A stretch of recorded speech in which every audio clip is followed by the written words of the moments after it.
Hi, I'm Jonathan West. I'm 22 years old.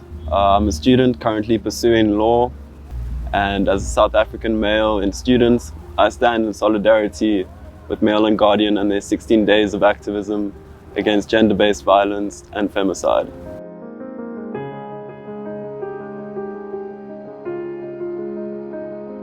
I believe in men taking accountability and action to address this issue of toxic masculinity.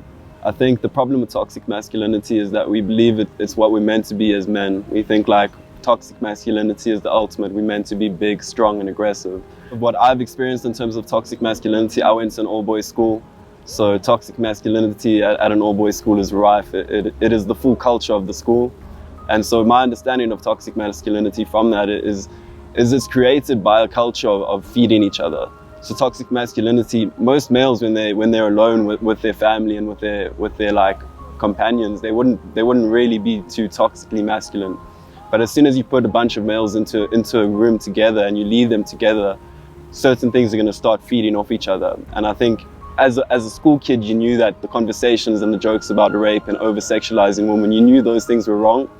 But you allowed it, and you even enthused it because it was the culture, you were surrounded by it. And I think a lot of toxic masculinity is the same, is it's all fed off one another. And I think all of them, to be fair, are progressively getting worse as we move towards a new era. As we move forward, it feels like these issues, where they were once a part of life and were once like apparent. I'm sure the first farmer had anxiety about the rain. But I think as time is progressing, they're becoming worse and worse. And I think that's due to sort of like the way we're interacting socially now and the way the modern world is developing. I think we're feeding into mental health problems and gender-based violence and toxic masculinity.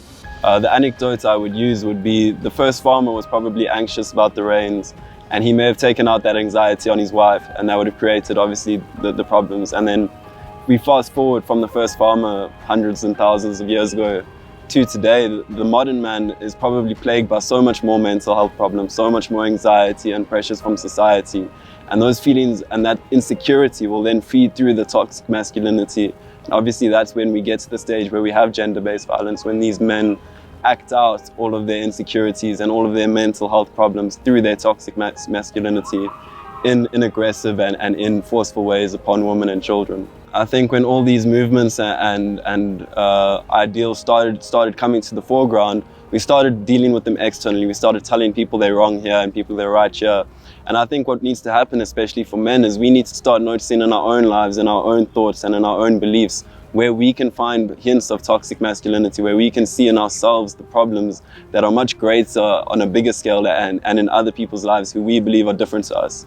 So I think it starts internally and us understanding like all the little like dogmas and preconceived ideas that we've held for so long that need to be changed and need to be reworked, and what that looks like. If I had to speak from the heart, I think we need as men, we need to redefine the way we see in the world. Because I think our understanding is that my friends could never be the wrong guy, and the people I see every day could never be the wrong guy. And it's completely different. As a female, when you walk through this world, every man you come across is an abuser. Every man you see could harm you and bring you fault.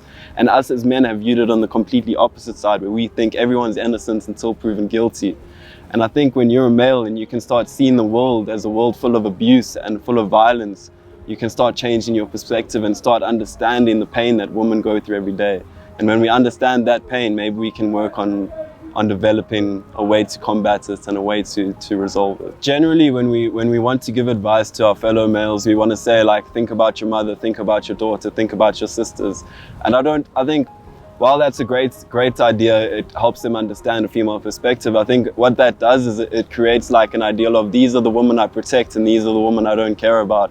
What we need to understand is we need to protect all women.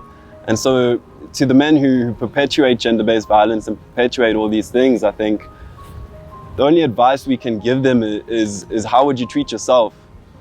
Is how would you want society to treat you, and how would you want yourself to be perceived? And if we can keep changing those ideals, keep changing the way they behave through their own like thoughts and their own understandings, then we can maybe start changing their behavior. But by persecuting at the beginning, it just creates two equal imbalances. We create two sides against one another, and I think especially with gender-based violence, we don't want to create two sides. We want to create an understanding between everyone. We want to create open dialogue.